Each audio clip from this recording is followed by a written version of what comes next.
Lutter contre le mildiou et la mouche de l'olive. Pour protéger sa production d'olives de Nyons, Pierre Trolla utilise des méthodes biologiques.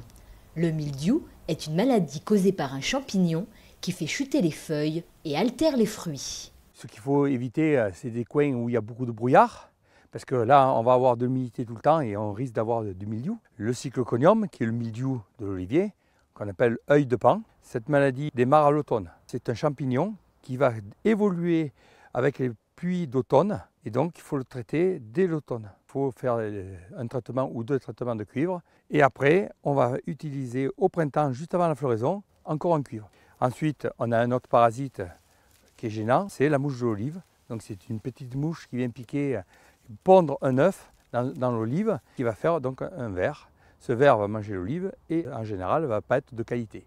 Quand les températures baissent en automne, les olives piquées par la mouche tombent au sol.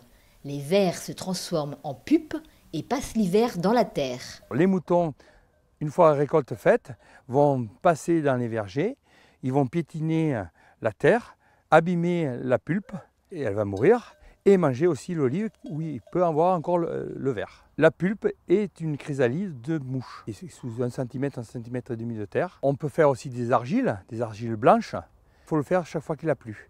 L'argile va cacher l'olive, et la mouche ne verra pas l'olive, et elle n'ira pas pondre sur l'olive. Alors ça, c'est à partir des premiers vols, après la floraison. Donc cette année, c'était en juin, d'habitude c'est en juillet. Jusqu'au grand froid, on peut avoir des vols de mouches. Cette année où on n'a pas eu de froid, on a toujours des vols de mouches. Moins 5, pendant 10 jours, le ver dans la terre sous forme de chrysalide meurt avec le gel. Depuis 4-5 ans, on n'a pas eu d'hiver, donc on n'a pas de gel. Par contre, cette année, ce qui nous a sauvés, c'est qu'on a eu un été très chaud. Et donc l'œuf et le ver vont mourir à partir de 35 degrés et la mouche va mourir à partir de 38 degrés. Contre la mouche de l'olive, il existe aussi des pièges à phéromones. Ils attirent les mâles qui s'y collent. La pulvérisation de purin de fougère est actuellement expérimentée.